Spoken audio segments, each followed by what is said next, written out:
and welcome to a special spicy hot edition of The Good, the Bad, and the Podcast, where I'm not sure why, but we are destroying our mouths with spicy hot sauces as we look at Satanic Children Movie 666. Oh, man. Hello, everybody. I'm Mark. Hey, I'm Gallie. I am Pazuzu. What? Knew it. I'm the Knew demon it, from Charles. Exorcist. Oh, okay. Yeah. All right. It just took me a second. Yeah. Got the teeth, though. Yes. Man, you need the voice too. You got to get the gravity. I can't do it. We'll talk about. I was reading some trivia about the voice there, but Those Charles, teeth are this pretty is intense. this is your brainchild. Why are we doing this right now? This is my brainchild? I thought it was kind of a collective thing. I don't know. I don't think so, man. This is all you, dude. Well, I'm blaming you for any first to third degree burns my mouth Well, gets. for one, we always do a Christmas special. I don't think we've done an episode since, the election? So it's been at least a month, month and a half. And so I wanted to do one December, a Christmas one. But I'm also a huge fan of the show Hot Ones. And so, if you're not familiar with that show... So we're ripping them off. Yes, we are. But if you're not familiar with that show, basically they have celebrities on there that it's like an interview, but as they're being interviewed, the celebrities have to eat wings that get hotter and hotter and hotter until by the end, they're the hottest wings you can imagine. They're super spicy, right? So I thought, wouldn't it be cool if we could do that, but review movies and see how we could keep reviewing movies? So for each one of our movies, we're going to do 4. This is a special episode. For each one of the 4 movies, we're going to start with the mildest and work our way up through the Apollo. Those are the little things I made for them. So the Apollo, and these are, by the way, these are the same sauces that they use on the show. So you got a classic sauce, which is their mildest one. Then you have, let's see, do I have it? Yeah. This is called Nugget Honey, and it's literally honey with peppers. This is a more medium one. And then Los Calientes. Finally, we have the Last Dab Apollo. And this is the one on their own website, on their own scale. It's an 11 out of 10 on hot. So I saw that on the package. I'm a little nervous. I'm not going to lie. This is going to be very interesting. For those wondering, I'm not going to be cauliflower wings, and that's why we're running late, because I literally just cooked them, got them going. It took a little longer, and so yeah. So how could we possibly tie this into Christmas and Hot Ones? How about Hotter Than Hell, Satanic Children Movies? And not even like Satanic Children's Movies, by the way. These are not for children. We should also probably do a parental discretion advised on this particular episode, because a little bit. we're going to be talking about some crazy stuff. We're going to talk about demons and possession and Satan. And some, and a lot of people consider The Exorcist to be the scariest movie of all time. So we're talking about that. And by the way, on that trailer, I'll warn them when we get to that part. The trailer, they called it a banned trailer. And it was banned, presumably because it might cause epilepsy. So, if you are, and I mean this sincerely, if you think you might be prone to having an epileptic seizure, please just close your eyes for that trailer, because it is crazy. And again, I'll warn you again when we get there. But it's a cool trailer, and I like it a lot. But yeah. Okay, so that's what we're going to do. So we're going to be talking about Rosemary's Baby, The Exorcist, The Omen, and Hereditary. This is not an anti-Christmas episode, by the way. I just want to make that clear. We're not trying to be that way. We're trying, but how can we possibly, in a roundabout way, get this way? So, that's what we're doing. So I don't want anyone to take offense to it. It's a classic.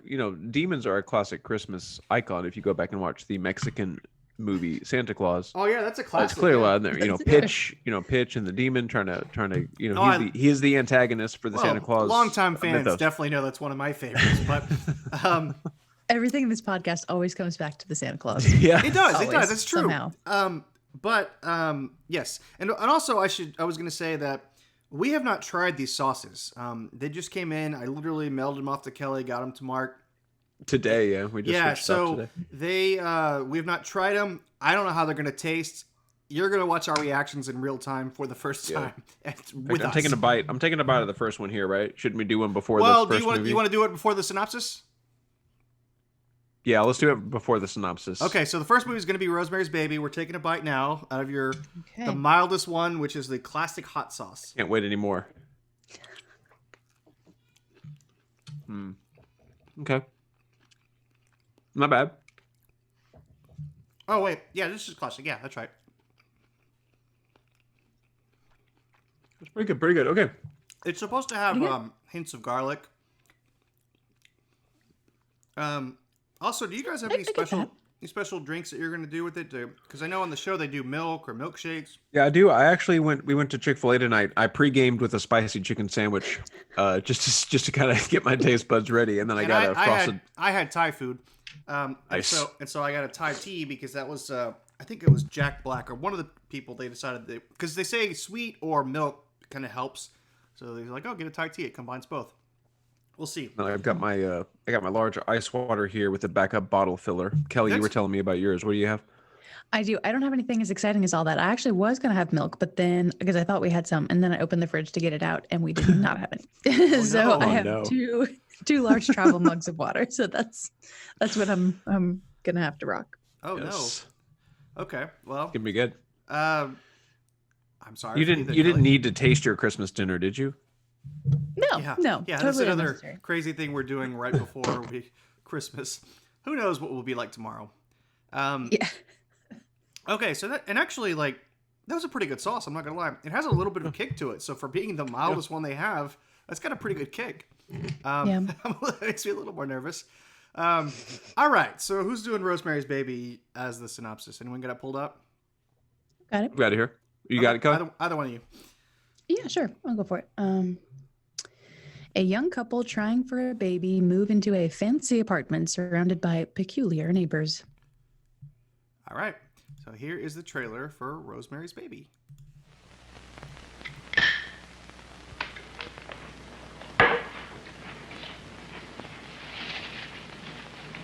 Hey, let's make love.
Paramount Pictures presents Mia Farrow in a William Castle production, Rosemary's Baby. Co-starring John Cassavetes, Ruth Gordon, Sidney Blackmer, Morris Evans, and Ralph Bellamy. Written for the screen and directed by Roman Polanski. From the best-selling novel by Ira Levin. Suggested for mature audiences. There you have the trailer, the very, very retro trailer for Rosemary's Baby. I had never seen this movie before. I was glad to get a chance to watch it because it's such an iconic thing. But I'll save my comments for after y'all's. Oh, okay. Well, All right. do you want to go first then, Kelly? Yeah, sure. So for me, this movie improves a lot upon rewatching. I think I probably watched it for the first time maybe 6 or 7 years ago. And I don't know why. At the time, I just didn't really see quite what the big deal was. It didn't strike me right. I mean, I guess that was kind of before you pulled me into your horror trajectory, before I got more of an appreciation of this kind of movie. So maybe that was all it was, but I don't know. I've seen it a couple of times since then. And in that time I've come to really, really like it. I've read the book. The book is excellent. And this is Roman Polanski's adaptation of it is amazing. It's very faithful. And Mia Farrow's transformation is incredibly shocking. I don't think that really struck me the first time I watched it either, but rewatch it because I pictured her being kind of like Anne Hesh in the remake of Psycho. That's how I remembered her in this movie. And then when I rewatched it, I was like, wow, in the beginning, she's all fresh and beautiful and just sunny disposition and then she just like the transition is really stark and striking. And it's the movie as a whole is one of the better examples of gaslight horror that I can think of. She's just... That's a good genre. I like that. I've heard of it, but yeah, that's good. We need to do that. We do. We should do that. That would be awesome. But yeah, I really like it. I think it deserves its iconic status. And I want to say that, she mentions Roman Polanski directed it, wrote the screenplay, I believe. We're not really commenting on him one way or the other. We do that a lot on these. We're just talking about the movie itself. Just want to clear that up. Having said that, though, I really do like this movie, and I fully agree with you, Kelly. I think the first time you watch it, it's kind of just kooky and bizarre, and everything feels out of place. And it's a slow burn of a movie, so for like the first hour, it's just kind of bizarre, people not really acting normal, and then that last bit is just fantastic. And so when you watch it for the second or third time, you really notice small stuff that you didn't pick up on before.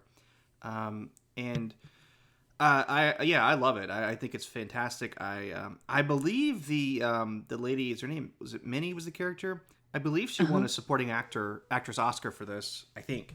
And she's really good because she comes across sincere and annoying, while the whole time having, an ulterior motive. So it's fantastic in that sense. Yep. Yeah. So what did you think, Mark?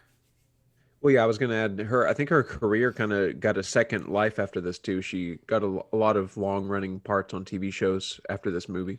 And I do wonder if like some of the like stereotypical mothers that you see on television shows, like even like on Everybody Loves Raymond, all those, it almost seems like they were molded after her in a weird way.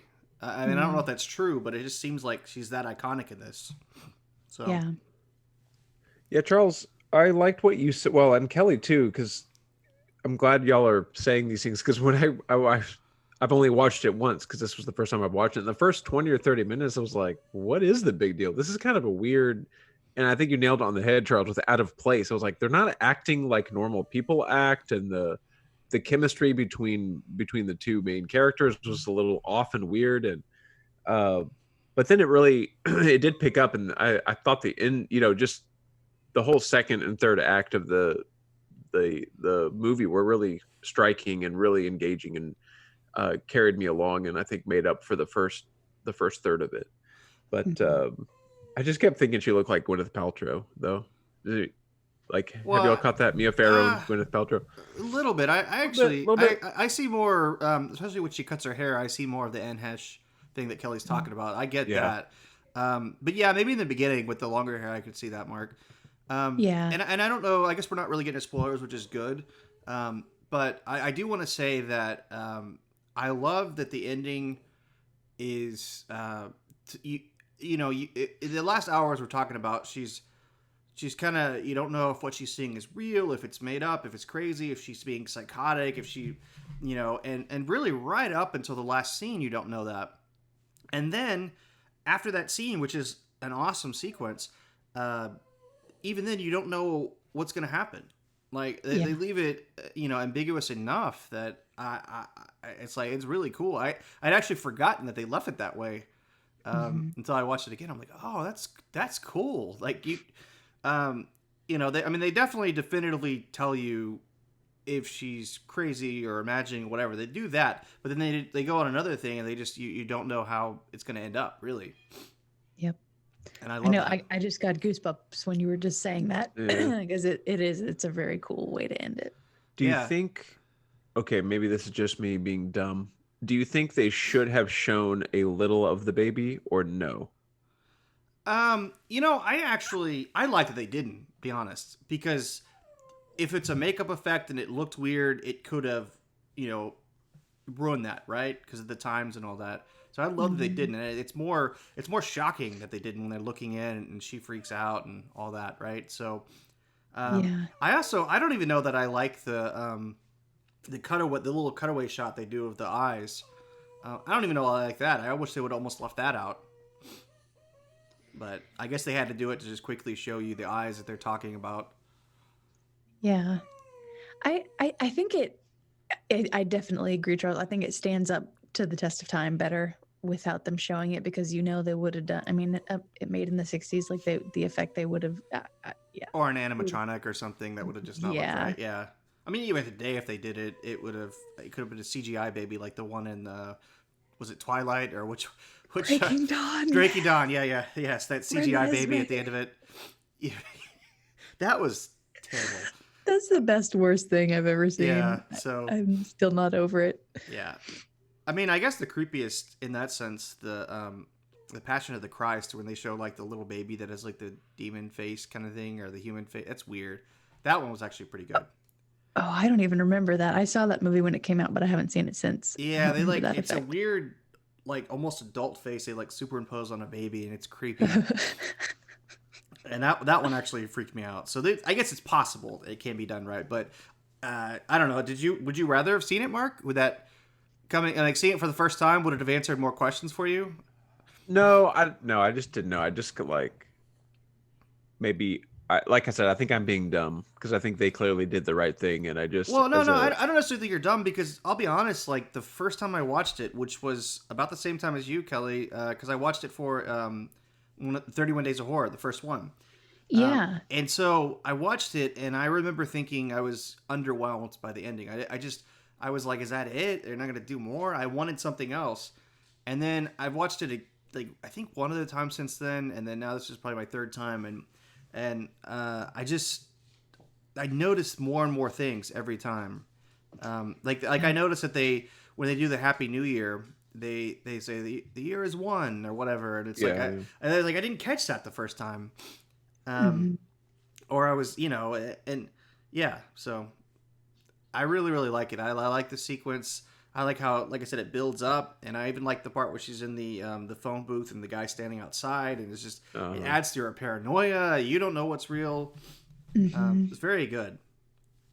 So I think it deserves its iconic status, and I think if we were definitively putting like some of the best horror films of all time, I would say it probably has to be on there. Yeah, I agree. Yeah, so totally. I like the unsettling Catholic nun like dream sequences as well.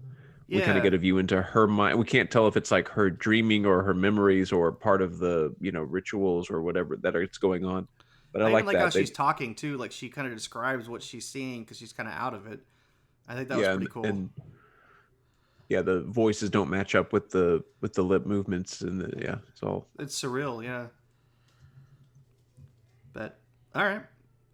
So you guys want to? I did hear. I was going to say one more thing. I did hear that that Mia Farrow, there was all this expectation that she would be nominated for Emmys, and she never, like, she wasn't even nominated for this, let alone win it. Do y'all think she might have deserved it with her performance? I do. I mean, it's a hard character to play, and the way she does it, like her transformation is great. I don't know if she actually lost weight for it or if like it's just makeup the way they contoured it. But she looked like she did. So if she has to have lost weight. Yeah, it was fantastic. Yeah. If she did that, that's really committed. Mm-hmm. She's not a big woman at all anyway. She's already very thin. So. All right. And I think she gave up a relationship for this movie too, or it kind of like, well, I forget. She sacrificed a lot to be in this movie, and then to not even be nominated was kind of a snub. Yeah, but she gets. I mean, it's a movie. It's on a lot of people's best horror movies, so yeah, I think it gets remembered. So she gets that status, that iconic, immortality in cinema. So. Do you guys? Right. I know we're probably going to touch on this about The Exorcist, but do you?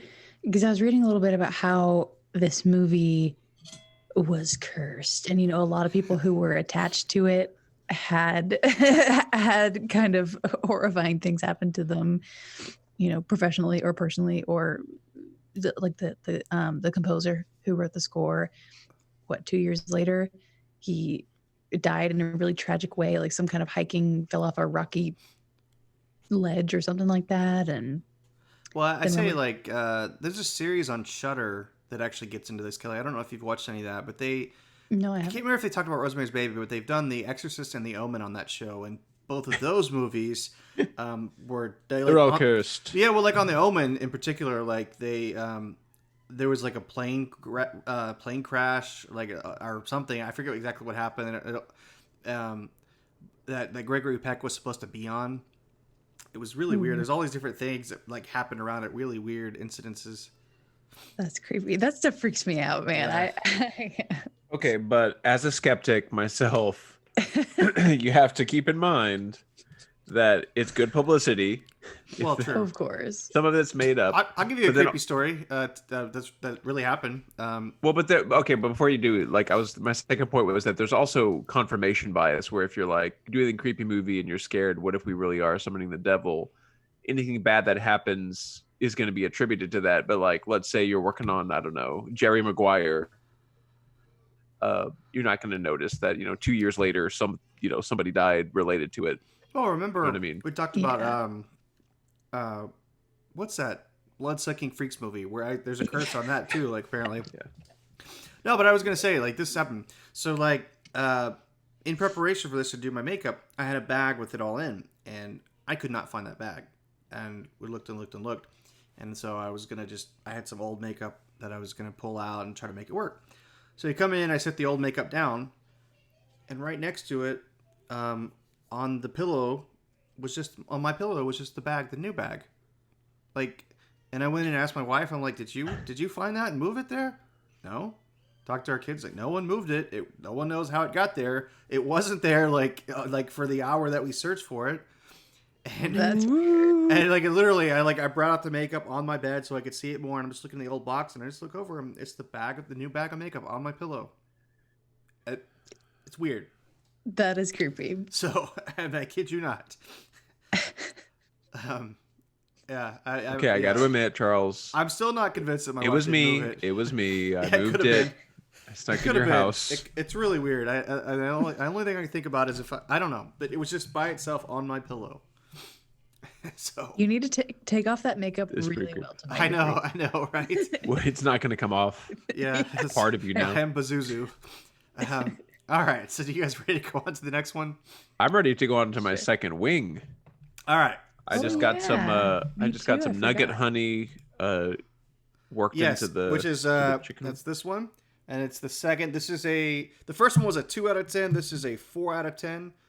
I don't know how it's going to be. I'm not really into sweets like that much, so I'm just gonna be curious what this is, but. Me neither. And it was very thick. It literally, it was the viscosity of honey. I think it's just honey with the. Pretty good. You like it? Here we go.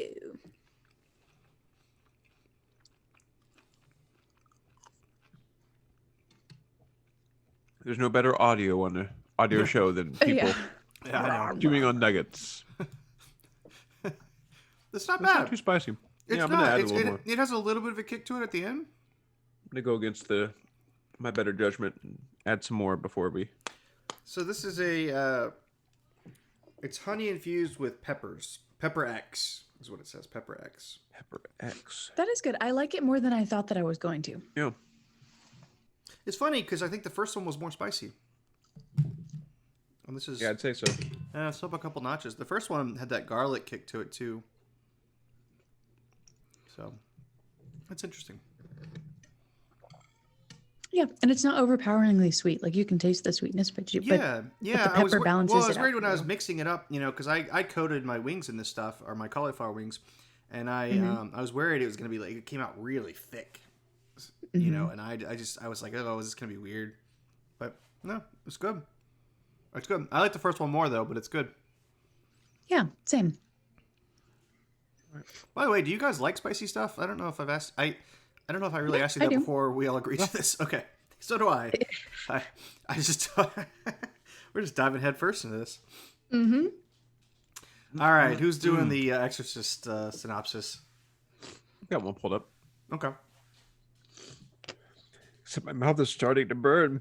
is that true? No. Oh, okay. So I'm just We've got a ways to go, gonna friends. drum it up for the drama here. Okay. When a 12-year-old girl is possessed by a mysterious entity, her mother seeks the help of two priests to save her. All right, and here's the That's it. trailer for The Exorcist.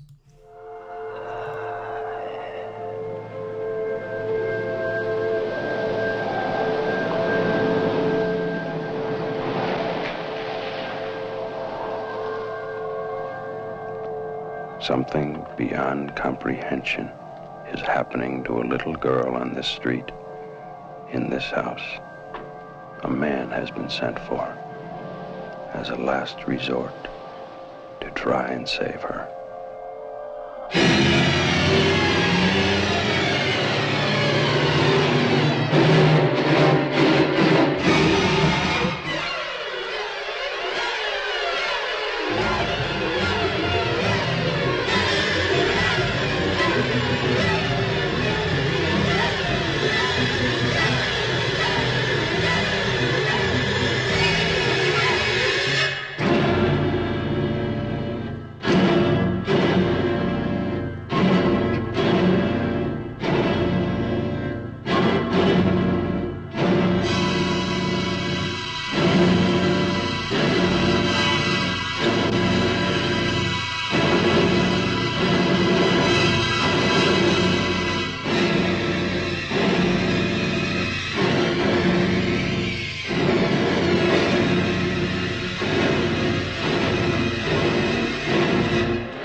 And we're back, and that was the epileptic-inducing trailer from The Exorcist.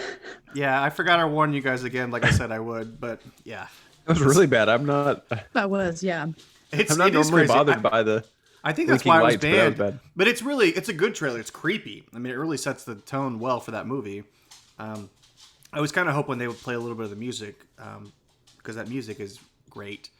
The music almost makes the movie to me in this case. Yeah, in a lot of ways, that's true. Kind of like the Halloween movies. They're just like it's so great with it. You can't separate the two really.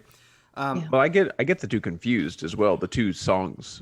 Really? Anytime I think of the Exorcist song, I think of the tita tita tita tita tita. Are they in the same It's not. time measure? Because I know it's 5/4 for Halloween. I can't even picture this I one. don't know. They do sound similar. not I sure. agree. So who wants to start this? Was it any of your first time watching this? Yeah, I'll start. I don't think I had ever seen it before, and I gotta say, I was under the impression that this movie was kind of like more of a corny or shameless scary movie. And watching it, I'm like, oh man, that's not at all the case. This is an amazing horror movie and I had completely missed the fact that it's Max von Sydow is in it, and Ellen Yes. Bernstein, whom I love. I was introduced to her with Requiem for a Dream. Oh yeah. She's good in that. She's so good in that. But And so when I watched this, I was really actually blown away by how good of a movie it was, how well directed it was, especially for its time and the setting the mood and tone of Well, it's this William this Friedkin. horrifying thing. He's a great director anyway. He's fantastic. Also, touching on that real quick, I'm not trying to cut you out, Mark. We'll go right back to what you're saying. But I was going to say, I meant to say about Rosemary's Baby that in a lot of times when I'm watching that movie, like a lot of throughout the movie, it felt very modern to me. I don't know if you guys felt that way. Like the way it was shot, the way it looked, even the acting felt very modern for a late 60s movie. Yep. And The Exorcist is the same way. There is some things that are very 70-ish, like especially like some of those long zoom shots they do in the beginning. But it feels very much like a modern movie in the way it's shot, the way it's edited. And Max von Sydow, he wasn't that old. I think he was in his 40s when he made the movie. And they did this de-aging makeup. De-aging, or not de-aging makeup, but they did aging makeup on him. And wow. Yeah, and it's oh god, I can't think of the guy. It's a famous makeup guy that did it. But anyway, it made him look older, and so a lot of people they actually assumed assumed he was an older man. So like he had a lot of hard times getting like younger roles. And what's funny is if you watched him in recent stuff, like he was in the Force Awakens. Watch him in recent stuff. He looks like he did in this movie. That makeup was fantastic. Wow. And if you watch The Exorcist 2, which I've only seen bits and pieces of, they do some flashbacks, and it's him younger, and it's really cool. The movie's not, but anyway. I'm sorry, Mark. Go back to what your review, because especially if it was your first time. Well, yeah, and I was pretty much done. I mean, I loved all of it, and I was surprised because I wasn't really looking forward to watching it because I thought I had seen it before, and I didn't remember any of the intro with his character, and just seeing that and seeing the character work they did with all of the main characters was so good. The guilt of I forget the character's name, his mother, and she died, and he wasn't there for her, and so that guilt is brought in. But I was gonna mention too that it's interesting you say that because they could do the flashbacks with him being literally younger. It always shocks me how young Ian McDiarmid was in Star Wars when he was the Emperor. Is it Ian Yeah. Am I getting the name right? And so he was able to do all the prequels, which was kind of cool because he wasn't really old as the Emperor. They put makeup on him as well, but right, yeah, and so he came back in Phantom Menace. But this movie was I wouldn't say it's the scariest movie of all time. Probably at the time it was, for sure. I would say the crawling down the stairs scene and just the. So did you watch the director's cut or the regular version? I watched the director's cut. Okay, because that sequence that they call it the spider walk sequence, it's not in the original version, because they shot it, but they couldn't get the. They had like a harness on the ceiling, and it was like the inverse of the stairs, so it would actually come down with her, and they couldn't get it to look right. And so they, when they did the director's cut, they were able to erase all the harness stuff and use the footage, and it looks cool. And it's actually one of the most iconic images. It's great. Yeah. But overall, I still prefer the original version more. It has a slightly different ending and different bits here and there. So. Oh, what's the different ending? Now I'm interested. And I get them confused too. So the thing gets handed to the mom, and it's like, here, you keep it, and all that. I don't. What happens in the director's cut? That's the one. Yeah, he gives it to her. Does she give it back to him? In one version, she gives it back. Yes. In the other version, she keeps it. And then and small things like that. Yeah. And they do I think in the director's cut they do. Excuse me, hiccuping. They do a little bit of dialogue where it's like, wasn't it out of like Casablanca or something in the director's cut? They like reference that. But even the that police officer is great in this movie. I like him a lot in it too. I'm blinking on the actor's name. So okay. With that storyline, though, I was confused as to, did they ever show the girl push the guy out of the window? Push Burke Jennings out of the window? Or do we just infer that? We infer it. I don't think they ever show it. Okay. That confused me, because I thought he... But then they show her laughing about it, like, after it happens. I think so. Yeah. But, I mean, do we see him fall and die? I think we just hear the window shattering and then his body's down on the ground. Yeah, they show his body, If I but I don't remember think they right. actually show him falling. Because then Okay. they comment about, a little girl doing it. No one can believe it. Yeah. I must have just missed that or looked away for a second or something. I don't think they show it like in detail or anything. Yeah. And then the cop, it confused me that the cop just was like, oh, okay, she's, it was a demonic possession, because he didn't really ever like get any proof that, you know what I mean? Like I don't understand how he inferred that she was possessed and that this was all over, right? There's still like murders that happened that he hasn't solved yet. Nobody's been punished for them at the end. Well, I mean, that's true. I guess that's true to that. He kind of like, he shows up right at the end of the exorcism, and then he looks in at the mom with this knowing look, or I don't know, this close up on his face, which was a cool scene. And then at the end, he's like, okay, well, I guess everything's solved now. Like, no, you didn't solve anything. For us, it is, because we know what happened. But for you, there are all these people dead now. Yeah. But anyway. Yeah, I'm thinking about that. That's funny. But I was going to say, to your point earlier, like, I do think it's one of the scariest movies of all time. And I'm not, it's kind of one of those things, like, I'm not a religious person, and yet this movie scares me, and I used to think, well, why? Why does it scare me if I don't, believe in a lot of this stuff happening? And it's kind of the same way.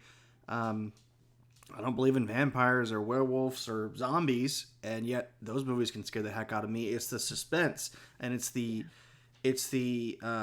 story within the movie. If you can believe that universe is happening, and that's what I like about this movie, because it feels very real, and the reactions are real. Even like the doctors in the medical community trying all their different ways to try and figure it out, and they can't. And that's more in detail in the director's cut as well. When the doctor's talking about all the different horrible things that she said. that's not in the original version. Oh yeah. But yeah, and I love all that. And this movie to me is not a slow burn. It's not like Rosemary's Baby where it's confusing. This movie starts out creepy and just gets weirder and weirder and weirder. But creepy all along. And I love, you talked about character moments. I love the bit where it's the two priests are outside. They're on the stairs. They're talking right before they go in. It's like the build up, because you don't want them to go in that room. And I love that. I love the build up to it. Even though, like I said, I don't consider it a slow burn, but they still built up to the climax. And I really like that. Yeah. To me, and I cannot believe I'm saying this. I would never expect to be. Uh-oh. It wasn't scary for you? Well, it is. It's, like it has its creepy moments and it's very suspenseful, but this is the kind of scary movie that I like and that I can handle, because it's more suspenseful than like nightmarishly scary to me.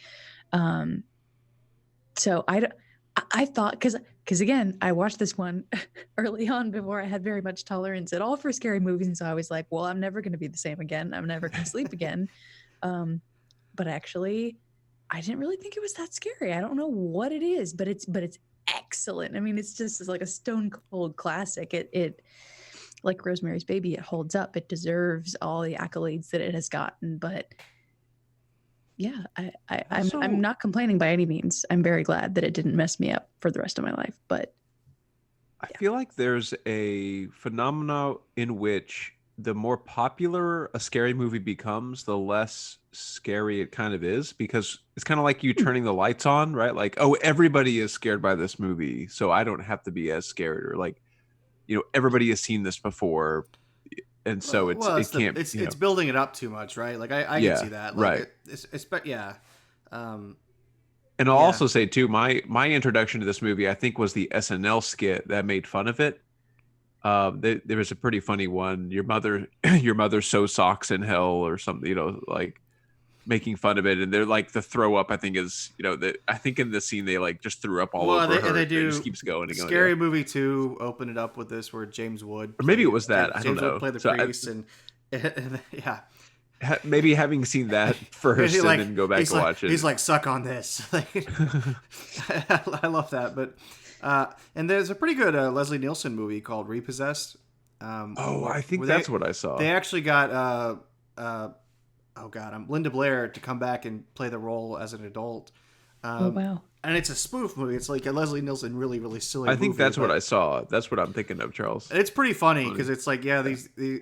So if you guys haven't seen that, it's pretty funny. It's goofy. It's not it's not on the same league as like Airplane or any of those, but it's worth your time, especially if you like The Exorcist.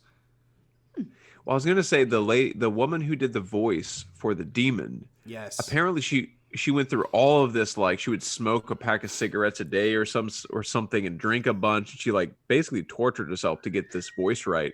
Wow. And it so unsettled the director that they didn't invite her back for the sequel. They were like, I'm not, it's like too weird. Gosh. I'm trying to look up what go ahead. And Linda Blair was fantastic in this too. I mean, she's playing, the kind of precocious girl at the beginning, and then but to do that transformation, I mean, I know there's makeup on her face, but the physical too, her body and all that. And they put her through a lot too with the rigs they had on her where they're yanking her and doing all that. Mm-hmm. I think she's fantastic in it. I think the two extremes she's playing in this movie are fantastic. And the mom is great too. And that scene where she gets pulled back, and all that, they really had like a cord and they really yanked her where it hurt her back for I think she still has back pain. Oh jeez. So that's the take they used. Yeah, that's the take they used though. So it says here, actress Mercedes McCambridge, who provided the voice of the demon, insisted on swallowing raw eggs and chain smoking to alter her vocalization. The actress, who had problems with alcohol abuse in the past, furthermore wanted to drink whiskey as she knew alcohol would distort her voice even more and create the crazed state of mind of the character. As she was giving up sobriety, she insisted that her priest be present to counsel her during the recording process. Then it says that at William Franklin's direction, McCambridge was also bound to a chair with pieces of a torn sheet at her neck, arms, wrists, legs, and feet to get a more realistic sound of the demon struggling against the restraints. Ooh. She later recalled the experience as one of horrific rage, while Friedkin admitted that her performance, as well as the extremes with which the actress put herself through to gain authenticity, terrifies the director to this day, and was probably the reason he declined to call her back for the TV version. Man. So, anyway, I forgot about that. The TV series. That's pretty recent. I never watched it though. I don't even know what it's about. If it takes on any of the same characters or if it's like a continuation. Mm-hmm. I don't know. Did you guys hear that they are rebooting it in 2021? The movie. Of course they are. I didn't hear about it, but when I was searching on IMDb today, I saw that one keep popping up, and I was like, no. They're doing it. I don't think they have any directors or any names attached yet, as far as I could see, but supposedly it's happening. This is like The Godfather. Like rebooting it is just, it would be weird. Or Casablanca or any of these other movies. They don't need to be remade. I mean, no, I totally agree. I'm still waiting for the Harry Potter reboot. Yeah. Oh God.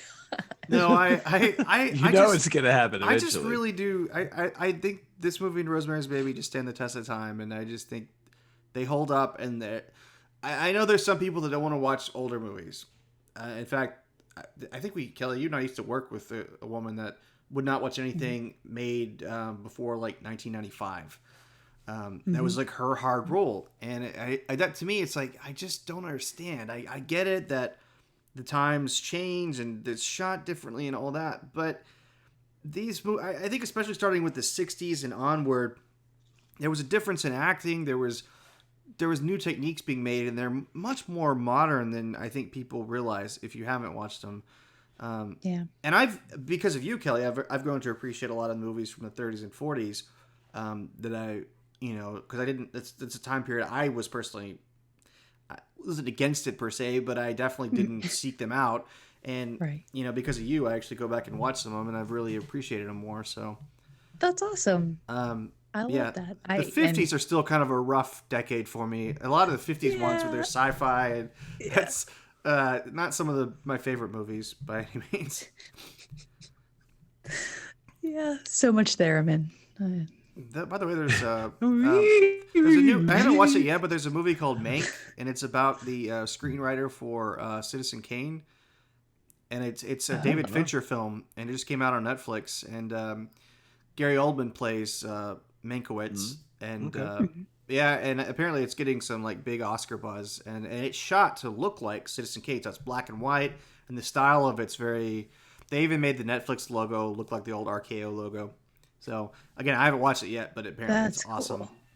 I'll have to look that up. I hadn't heard about that. Yeah, but you've piqued my interest. So, all right. So we moving on to the Omen. No, we are moving on to Los Calientes Rojo first, yeah. Charles. Yes. We got the 5 out of 10 here. Yes. Okay. This is the medium sauce. You guys like those little? You guys like those containers I got? Those are pretty cool. Yeah, they were cool. I'm sure that made it easier to travel because it's like those little travel shampoos that are kind of squishy. Yeah, and I also tried to wrap them up, and like I didn't want them, getting all leaky on you guys. Okay, there's some spice to this now.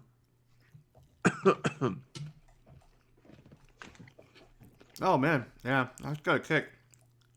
That's good. I'm a little nervous just because we go from 5 out of 10 to 11 out of 10. Yeah, I know. I saw that. I was like, man, that has a kick. That's good though. Mm-hmm. That was really good. Muy caliente. Ooh. I mean, I did it Rojo. because it's kind of right in the middle on their scale. Well, I guess since they went to 11 out of 10, it's not, but it is. I they said the mildest one was that 2 out of 10. They don't have a 1 out of 10 as far as I know. That's good though. Mm-hmm. Yes, sir. We keep the 1 out of 10s in the toddler section. Well, I guess so. Oh, yeah. Would sriracha be a spicy. 1 out of 10? I don't know. Or Tabasco? Yeah, No. probably because sriracha. Sriracha's a little more spicy than that. Just wondering what they would consider a 1. Milk. Well, I would have said the honey would have probably been a 1 actually, because it wasn't nearly as spicy as the. This is good though. This sauce. It's pretty good. Because I feel it. Like I hate it when they like hot stuff overwhelms the senses, so you can't taste it. And a lot of times, like if you get wings, like they're hot as sauce, you can't taste it. Mm-hmm. This one's good because you're not overwhelmed with heat. It's like it's a slow burning heat in my mouth right now. It does make me apprehensive about the last one, though. Oh, I told Mark earlier today, I am terrified. Like honestly, like the more closer we get to this, the more I'm dreading it. I know, and Because I watched that show, taste of it. the celebrities they're sweating and they start choking and they start hiccuping. And oh, great. there's another one called Da Bomb, and it's like they sold that one too, but it was like it's like 9 out of 10 or 10. It wasn't as hot as this one, so we'll see. But on the show, the Da Bomb always gets the celebrities, and so we'll see. Man. I feel like that. Yeah, that's good. I would definitely put this at higher than a 5 on my personal scale. Yeah, I mean, I would too. It's pretty hot. Mm-hmm. But good. It's really good. Like I would eat more of this for sure. What's in this one? I gotta warn you all, my sinuses have been acting up, so this is probably gonna open them way up here. Me too. Mine too. Yep. This one For says sure. this is the middle of the lineup is where hot sauce magic happens. The perfect sweet spot between maximum flavor and pleasing heat. Slightly spicier than its green cousin, balancing flavors of smoked red jalapenos and sweet apricot. So, pretty good. Pretty good. Yep. My face is heating up. Yeah, you feel it in your mouth. Like it gets like hotter and hotter, doesn't it? Yep. I know, my face too. Like I'm definitely feling warm. Keeps All going. right. So I'm gonna read the. I'll Gift read that the keeps on synopsis. giving you. That's right. Well, just wait till we get to Apollo. Yeah. I'm going to read the synopsis for the Omen from 1976. Mysterious deaths. I can't even talk. Mysterious deaths surround an American ambassador. Could the child that he is raising actually be the Antichrist? The devil's Yes, it own could. son?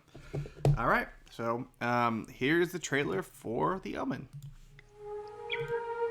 For generations, the Thorns have been a family of tremendous wealth, position, and power.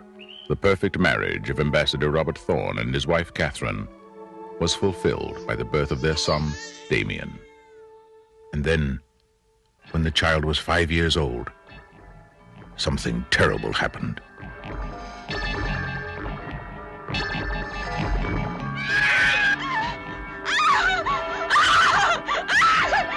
And then it happened again.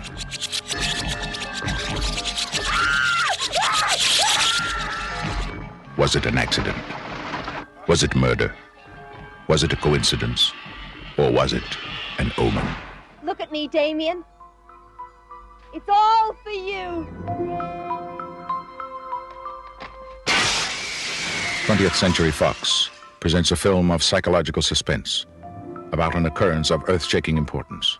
Gregory Peck, Lee Remick, The Omen. I was at the hospital, Mr. Thorne, the night your son was born. I saw its mother. I saw its mother. I have fears. I have fears. What kind of fears?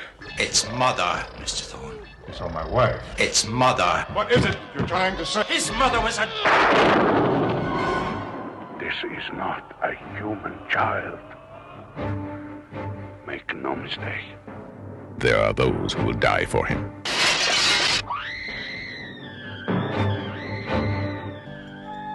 There are those who will kill for him. Who is he? What does he want? Where did he come from? And can he be stopped?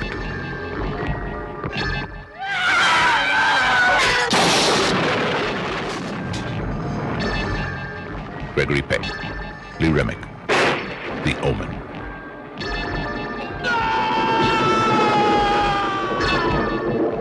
If this is the truth, where does it end? Damien, no! That was the trailer for The Omen.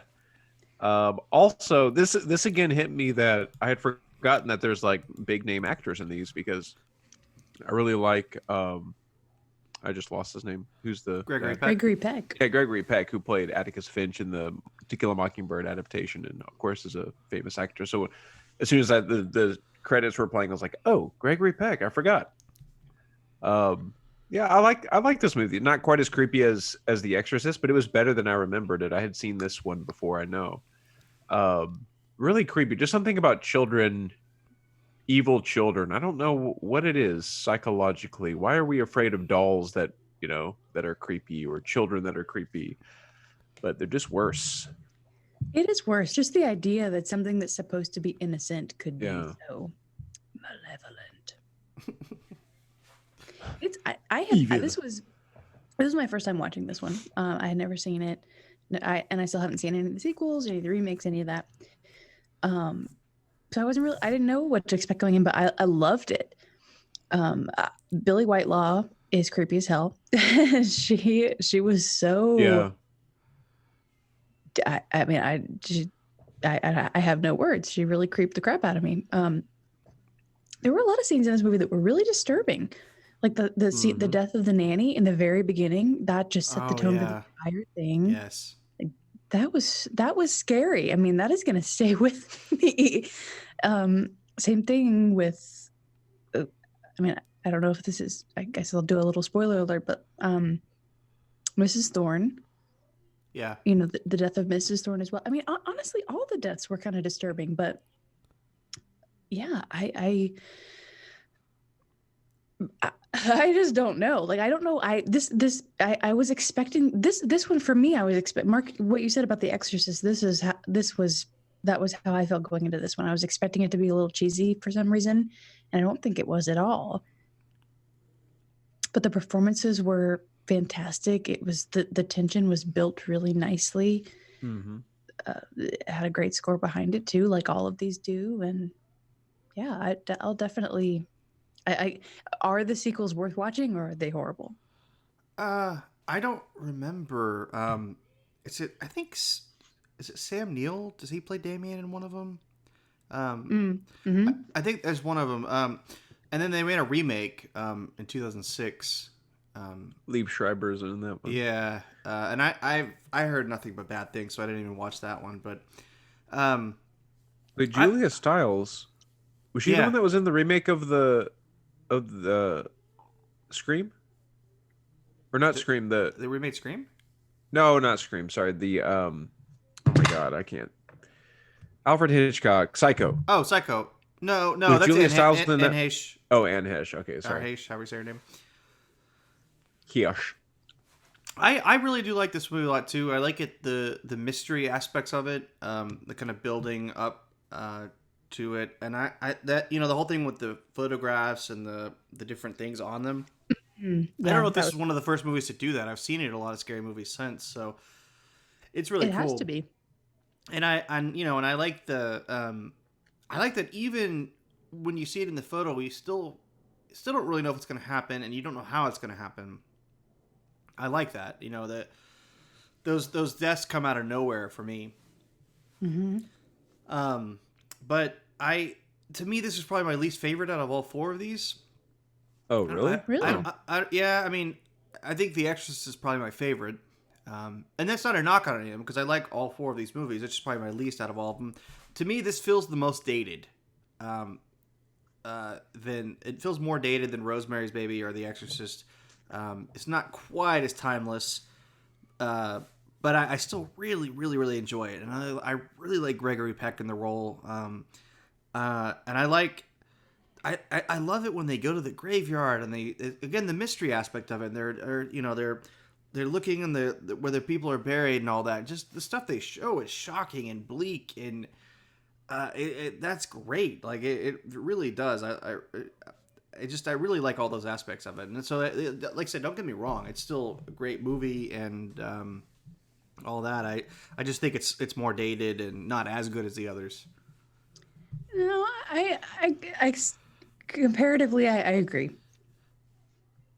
Yeah, but I do really like it as well. I do too. It's a horror mystery, and it's and it's fantastic all the way through. It's got a really good pace. I mean, it starts out the way it does, and what would you do as a parent in that scene, and I even like the way when he meets the priest in the park, and the priest tells him this stuff, and it's just everything feels realistic, and I do like that. It doesn't feel, again, that's this world building thing that I like, right? Where I can buy into the logic of the movie because it feels real, and these feel like real people acting in a realistic way throughout. Yeah. Gregory Peck shows that very. He demonstrates that the most to me, because he's constantly not knowing what the truth is, and he doesn't want to do certain things, and he's like, yeah, I got to do this, and the bleak ending is fantastic. Yeah. Uh-huh. Yeah. I watched it a few times, and the first time I watched it, I did not see that coming. I thought there was going to be some other thing. Now, the one thing I don't like, and this might be a slight spoiler, and I don't really mean it, but I hate the last shot of the movie where the kid looks back at the camera and smiles. That just is cheeseball to me. Like, I wish they would have just not done that. Really? Yeah, I don't know why. I just breaking the fourth wall and all that. It worked for me. I just didn't like it. They show it like twice in that trailer. They reused the clip twice. Yeah. So they must really have liked it. No, really, he is creepy. Look. Yeah, I just that to me I just didn't like. But other than that, like I like the animal sequence. I thought that was done really well. I don't even know how they did it with all the animals. Oh yeah, with great. the giraffes just. All of that, and the monkey, the baboons. baboons. Like, I don't know, all that just really surprised me how well it's done. So yeah, and Lee Remick seems genuinely terrified. Yeah, she does. Yeah. Again, all the reactions are realistic, and that's what I like about it. I would push back on the realism in the terms of the priest trying to warn the Gregory Peck's character, because I couldn't tell what his plan was. He kind of comes in hot and heavy. Really, he's like, "Your son's the devil. You gotta like." Yeah.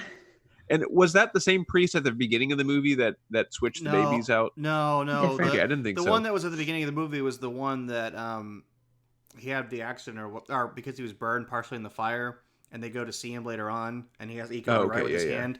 That's the one that would have known. Okay. But I guess I get that. He does, but he also in that scene he probably would be like that if he really thought it was going to happen and all that, You'd also have to know that they're going to think you're crazy at first. It's just that it happened like twice. He came to his workplace, I guess. Yeah. And came in hot and heavy. Then he was like, "No, you really got to meet me meet me tomorrow morning and whatever at the Binge Park." And then he just like is like a raving lunatic when I don't know. And then gets struck by, and then he gets impaled. But yeah, spoiler. But again, even his character, I appreciated that a little bit, because it's if you were a priest and you believed in that and you thought that was really going to happen, And you also, it seemed like he knew his death was imminent too. So I don't know. That was pretty interesting. Which it's not much of a spoiler, Mark, because they show part of that in the trailer. Okay. Which I kind of get bummed when they show that stuff in trailers, but overall, I found it convincing. Yeah, and I really liked his. There's this and the movie Hereditary. The age difference bothers me between the husband and wife, though. Yeah. I thought about that too, but it made me wonder though. I mean, you think about like an ambassador, an important person like that. I mean, it doesn't strike me as too odd that they might have even been divorced. You know, he might have been divorced earlier, might have a whole thing, or whatever. That's true. It doesn't, but I mean, in Hereditary, I don't know. But again, there's all kinds of different things. I mean, in Hereditary, it was like they're like 22 years apart. Are they really? But it doesn't seem like it. Yeah. It didn't bother me as much in Hereditary because until I read it in the trivia, I was like, oh yeah, I guess he does look a lot older. Yeah. But in this movie, I agree with you, Mark. It did bother me a little bit, but I kind of think of a man in power that might have had another family. I don't really know his backstory. Because if he's having a son that young, it's only gonna be 5, and he's already like a big politician, the Thorne family, and all that. So I assume that there was some life before that. Right. And I'm gonna keep talking because I know if we stop, we're gonna have to eat that last one. And let's get it prepped up here. Are we doing it? Are you guys gonna do a little dab on it? Well, hold on. Yeah, I gotta put the sauce on. Do we have any making these live? Do we have any else we want to say about this movie, The Omen? While we can still talk. Yeah. No, I don't think so. I mean, like I said, I recommend it. I was very pleasantly surprised. I'll definitely watch it again. I feel like this should go on the top list of horror movies as well. Yeah. All of these should. I agree with you. These are all fantastic movies. That's the thing. I mean, it's hard. We might get into some discussion on Hereditary. I wasn't very. Oh, really? Interesting. Okay. Take it back already, Mark. Okay. All right. Fine. So are we ready to switch? Ready to do this? Hold on. Yeah. Wait. I gotta. Oh man. Are we gonna do it? Because I gotta. All right. Y'all ready? Hold on. Let me put a little more. So this is the Last Dab Apollo. This is an 11 out of 10 on their scale. And I don't know if you guys smelled it. It's got kind of a weird taste. I'm going to put a little dab on mine. Just a little bit. It smells spicy. Yeah, it does. If that's a thing. It smells, it's a weird bitter spice to it. Yeah. So it doesn't hit you immediately. Are you already biting it? Yeah, I already did it. Okay. All right. Kelly, are you eating yours? I'm going in. Yep. There it goes. All right. I'm about to go in on mine too.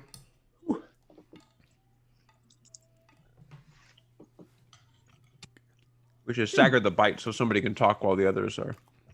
We did. I just spit into mine. Oh, God. Oh, man. Oh. Woo! Yep. Looks like I breathed fire. Yep. Okay. Mm-hmm. Oh. Wow. Oh, wow. All right, Thai tea. Eyes are watering. Tongue is burning. Do we know what pepper they use for this? Apollo. The devil's pepper. Yeah. It's not helping. Oh, God. Woo!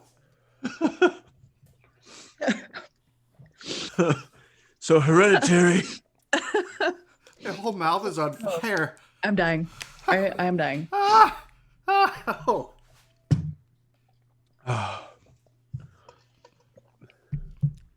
I'm in pain. Oh, my eyes are watering too. Oh, the water helps for a second. No, it doesn't. Oh, laughing hurts. All the air rustling through my mouth. Ow. Oh, God. Yeah. That's hot. So what do you think about Hereditary? Oh, it's got the synopsis. I'm tearing up. It's okay. gonna ruin my makeup. Okay, I got it. A grieving family is haunted by I don't got it. By tragic and disturbing occurrences. Is that it? No. Yep. Oh, is it? Oh, okay. Okay. Here's the trailer. Thank God. Here's the trailer.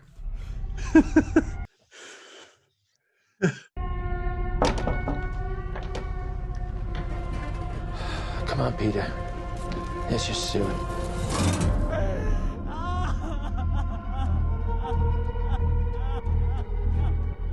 It's heartening to see so many strange new faces here today. I know my mom would be very touched and probably a little suspicious. My mother was a very secretive and private woman. It's Grandma. You know you were her favorite, right? Even when you were a little baby, she wouldn't let me feed you because she needed to feed you. She was a very difficult woman, which maybe explains me. I recognize you from your mother. What? Sometimes I swear I can feel them in the room. Oh my God! What's that? She isn't gone.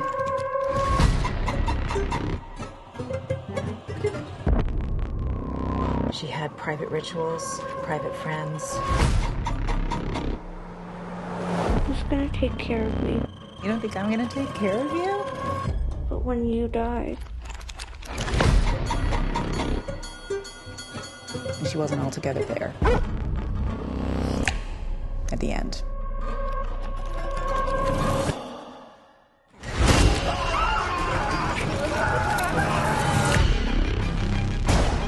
I don't like this. Dad, I don't like this. What's happening? Peter! Don't you ever raise your voice at me! I am your mother! Wait, stop! Mom, what's happening? Make it stop! Make it stop! I just don't want to put any more stress on my family.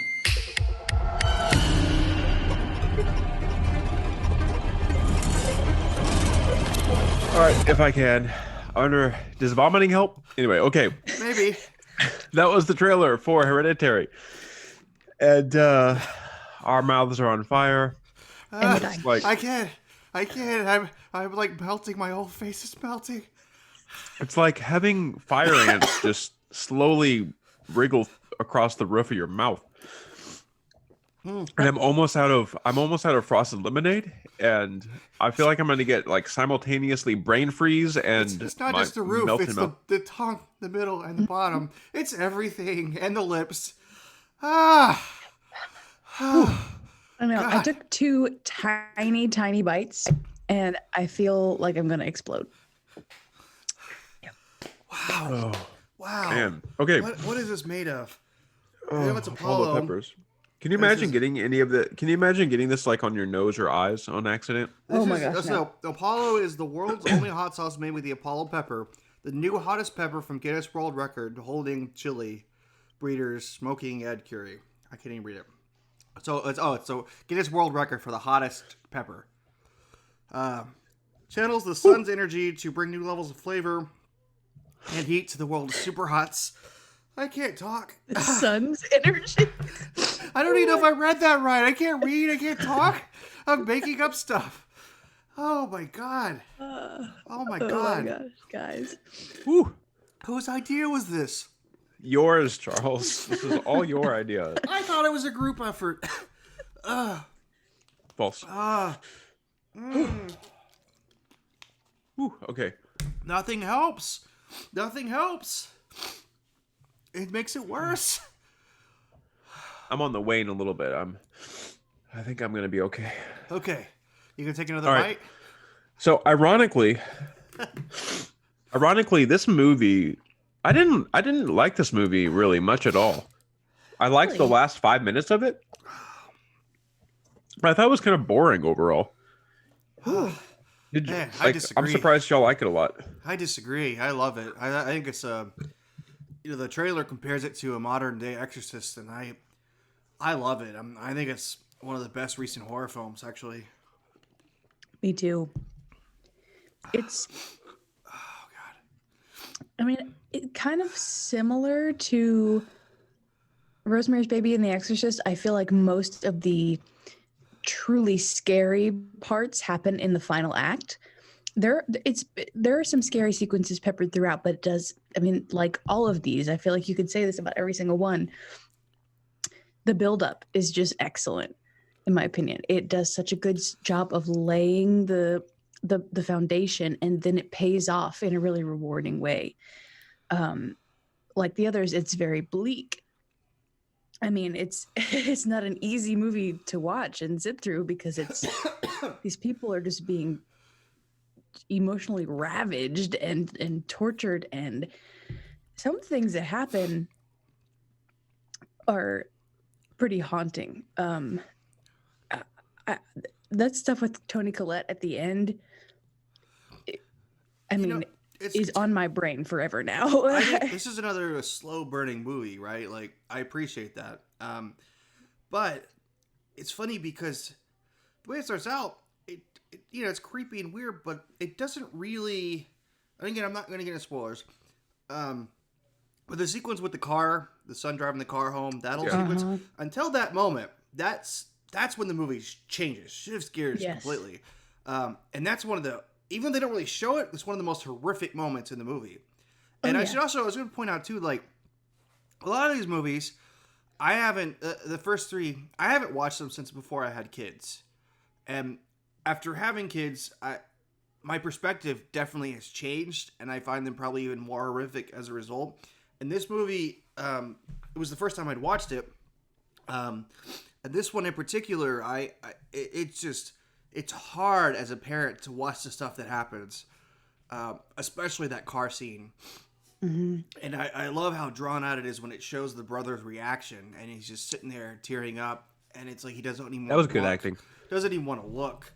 Yep. And I just, man, this movie actually is. It is a lot like Rosemary's Baby in a sense. It's that mixed with The Exorcist. It's good. I just think it works. That director, I can't think of the director's name, but he also did Midsommar. Ari Aster. I wanted to see Midsommar. I love both those movies. Both these movies. Oh my god. It's okay.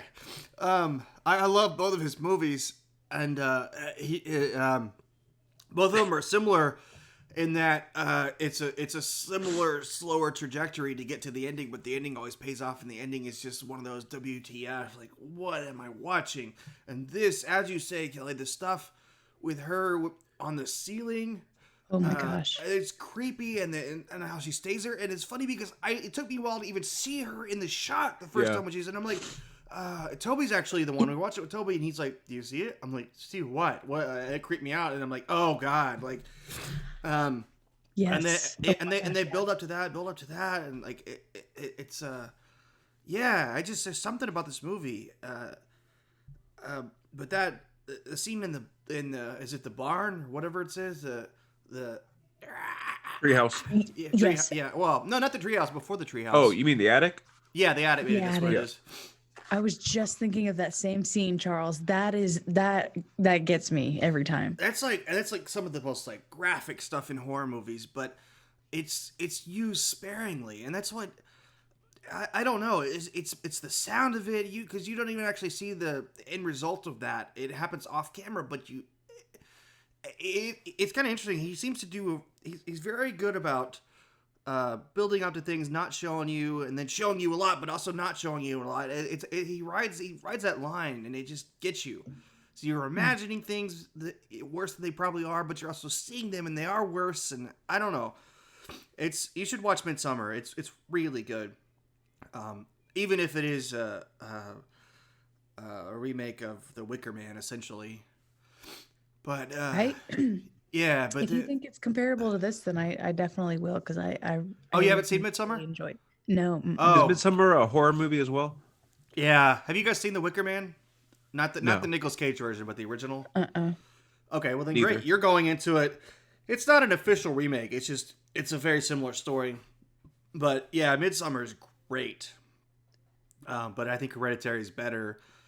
I love this movie, and the acting is so good, especially Toni Collette. Everyone. You doing okay there, Mark? Yeah. It kind of gets in the back of your throat a little bit, doesn't it? Yeah, a little bit. It just went up, like, kind of into my nose. Yeah, well, I can't I can't feel my nose right now. So I don't know what's going on. But even that scene, a lot of the moments with Peter are him reacting to scary things that are happening to other people. But the scene in the classroom where he first is actually possessed by the spirit and, bangs his head on the desk and you see the shift in his face, like that was really scary to me too. Yeah. Because you anticipated it coming for him, and then when it finally grabs him, it's just like... Well, when he looks over in the reflection's smiling at him, man, it's just... It's good because, again, it's... I really hate that you don't like this movie, Mark, because I thought we were going to have one where we all agreed. No. I mean, I get it, but to me, this is... So... I think out of these four, The Exorcist is probably my favorite. But... It's a toss-up between Rosemary's Baby and this one, actually. Out of these four. Just these four. So... This is probably my second favorite, and then Rosemary's Baby and then The Omen. Yeah. But it's kind of like the hot sauces, right? Where it's like, I don't know which order we're going, but we had two kind of in the middle that were both excellent. That's kind of what The Omen, or Rosemary's Baby and this one were like. And then, I don't know. I guess The Exorcist is like the Apollo, and I don't know. That's even a good comparison because it's a big jump. But this movie scares me. It freaks me out. I was thinking about it days after when I watched it with Toby. Yeah, I'll be thinking about it. It didn't freak me out until the like the end stuff where she's on the wall. Until then, I was like, okay, this is unsettling and kind of creepy and culty and demonic.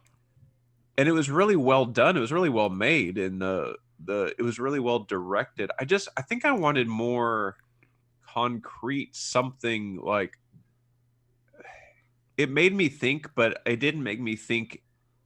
Like the ending really, like I have been thinking about it. I've been thinking about it a lot. And the ending was really, and if I went back and rewatched it, I would enjoy it more now, knowing the ending and what was leading up to it. Mm-hmm. But I was confused as to what was going on a little too much. Like with the sister, was she like possessed from the beginning? And I don't know how much we want to get into spoilers, but like, I guess she was the bad guy from the beginning, but didn't want a female body, but it didn't seem like that. Well, she didn't act like one of the 8. Well, she was definitely weird, and I don't know exactly. Yeah, okay. To that point, there are things that I'm confused about. I mean, it definitely wanted a male body, and that's what they bring up, and it's kind of like the Paranormal Activity movies, that storyline, if you follow those. But I'm actually not sure all what the different metaphors are. I mean, the first shot of the movie, and you guys saw it in the trailer, is how it zooms in on that little that house, the model house. Yeah. And why is that? They always say like the best movies show you their plot, their themes within the first 30 seconds. And so when I'm watching that, and that model house becomes real, it's like, well, what is it? What is that? Like, what is the message there? And I was going to ask you, oh God, I got another whiff of it. But I didn't know if you guys had any, like, what is that metaphor? Like, what does that say about Toni Collette? And I think that's another thing that bothered me about that. It felt like all the miniatures were it felt like the director knew somebody who did that. And like, oh, this is a cool thing that could be kind of creepy. And it didn't seem to connect in any way. See, I mean, I don't disagree, but in the sense that it didn't connect. But I also think that this director, I don't think he would throw stuff in there willy-nilly like that just because it was cool. Like, I think there's a purpose to that. As much as they emphasized it, I just don't get the analogy they're going for, and it would probably take a few more watches. Was that her... early on, the mom died. Toni Collette's mom dies in this movie. That's not much of a spoiler, but she sees kind of the ghosts in like the doorway, doesn't she? I'm trying to remember what she sees, and I wondered, is that real? Like, is Toni Collette crazy? I know that they say the mom wanted this all to happen too. And that's kind of why I'm assuming that's why Toni Collette kind of separated from her. They weren't talking and all this crazy stuff. Well, that was weird too, because then they said like they enacted some no contact rule, but then they said the grandma like breastfed the daughter, her granddaughter, and even showed the little miniature of the grandmother like with her bare breast out. Like, what? That's not even a thing. How would she be able to do that unless she was pregnant too? Like, it was weird. I didn't understand. Well, and they always said that for the daughter was the favorite. And so yeah, I didn't get that either. Like, it made me wonder, like, could he have taken that body, or was it only taking that body to get to the son eventually because the son was cut off from the mom was protecting the son. I don't know. I don't know what the ultimate plan was, or if was it truly 100% an accident, or was it somehow I don't know. Were they able to kind of force that to happen? I don't know. Is it getting to you again, Mark? A little bit. Yeah. But I don't know. There are some parts that I was confused about. I've only seen it once. I'd have to watch it again. I am convinced though that there is some metaphor with those miniature houses. Oh, I'm sure there. And I was probably being a little too lighthearted when I said that he just knew somebody, but it just felt like it should have been more clear to audiences, like what the purpose of that was, and really just wasn't the grandma living in the house with them? Yeah. Yeah. Like, I don't understand how you could be so scared and protective of your son that there'd be no contact with him to she kicked her out. Didn't she kick her out? I thought the no contact thing was like years before, after the son, in between the son and the daughter. And then when she was so upset by the no contact thing that she caved when she had the daughter. And then the grandma was like, that makes a little more sense of her. And then she only moved in because she got so sick. And that was when everything kind of came to a head, because she really wasn't herself anymore. And the that kind of confessional part where she was kind of okay. So the other thing, which I love, I do love it, but the whole thing with her like walking and like almost killing, like I wondered about that too. Like, she was gonna have lighter fluid and was gonna set him on fire. Okay. I was thinking of something else. Well, no, that's a different sequence. But I'm talking the part where maybe we are talking about something different. I'm talking about the one where she goes in his room and she thinks she's talking to him and admits that was he an accident, or was that what she says? That she tried to cause herself to have. Yeah, which scene were you talking about? When you said confessional, I thought you were talking about the scene when she goes to her grief support group. Oh. And she's like telling the whole backstory of her relationship with her mom. That was really well done. Yes, it was so raw. The cinematography of the long take of it, single take of it, was great. The acting was it was fantastic. I agree with you on that. But I meant the more the sequence where she goes into his room and she's saying that stuff to him, and then it's kind of revealed that it didn't really happen. So there were parts that I was confused about that because I didn't understand her. Like, I didn't understand. Is something she have mental problems? Does she need help in the sense? Is it real? Were her mental problems caused by her grief with her mom and all that? Or because that ties into the house. It's almost like she's trying to control every aspect of her life, like micromanaging every aspect and being able to create it. And so, but I don't know if that's what's intended.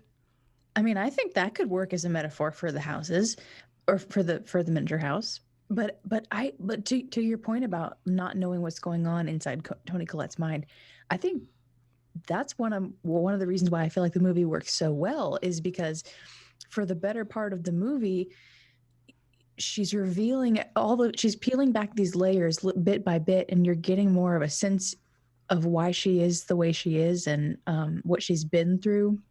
And so you start to wonder if the thing that's hereditary in the movie is severe mental illness, because she talks about her mom, how her mom was severely mentally ill, her brother, her dad, both, like all of them were. And so all these things start lining up, and then she kind of has these outbursts with her family, and then something else happens. And then, so you start to like, is she just, and then like all the dream sequences that she has, you wonder, is she just losing her mind? Like, are these things really happening? And so the end kind of proving that it is really happening is kind of like, oh crap, because you've almost convinced yourself at that point that she is just having a breakdown. Yeah. And then the husband sees the flies yeah in the attic, like, oh man, it is real. Yeah, that's true too, because I didn't expect that. I thought it's not going to really be there. And so it went a completely different direction than I assumed, which is cool. Well, the other thing I like is that you for the better part of the movie, you think she might be evil, and that she oh my god, how could she almost kill her son? And then you realize she's doing it to protect him from this horrible, fate. Is that what it is though? Because they don't really explain. Oh yeah, that. I'm sure. Okay. That's what I mean. That seemed clear to me because they hit it twice. They with that, and then I think later with the confession scene you were talking about, Charles, where she says something to the effect of trying to protect him or something. Because she was trying to light them all on fire. Like she was trying to take them all out so that they wouldn't have this horrible thing happen. Yeah, I don't think it's a perfect movie for all the reasons you're describing, Mark, but I do some of those things just didn't bother me enough and some of the things I just really did like about it. So to me it just totally I really love it. I felt kind of a similar way when I watched The Witch, which is not from the same director, but it's the same they say the producers of The Witch. Yeah. And right. I would consider both of these movies and Midsommar to be kind of modern classic horror films. I do really like The Witch. I haven't seen Midsommar, but I like The Witch better than this, I think.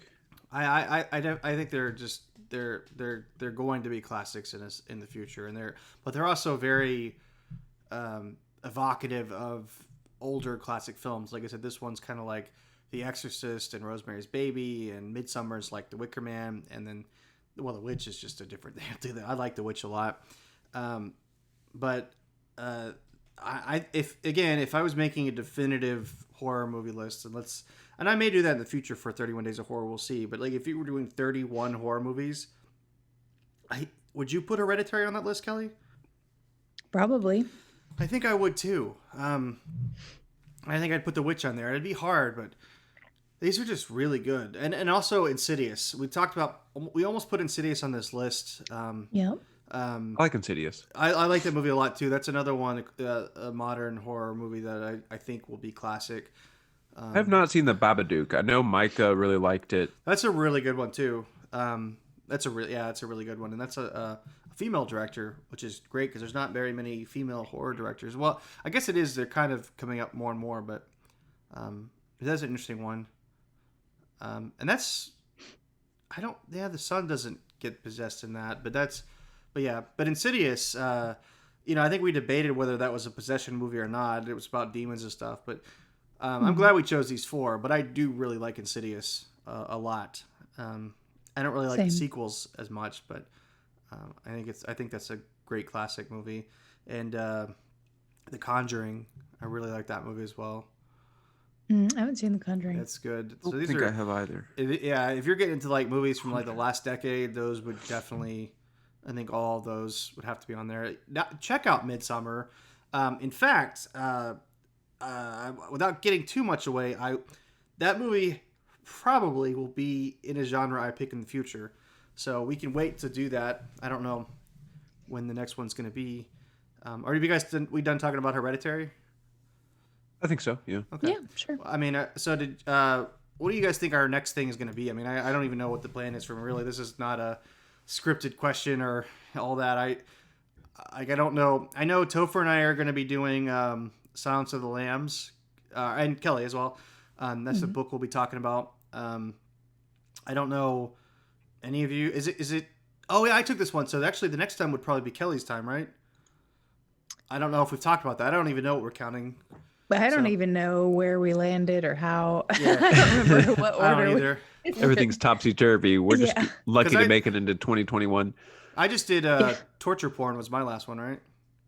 Oh, yeah, and then I think Kelly's picks were next. Well, so we did torture porn, and then we did election. Did we do another one in November?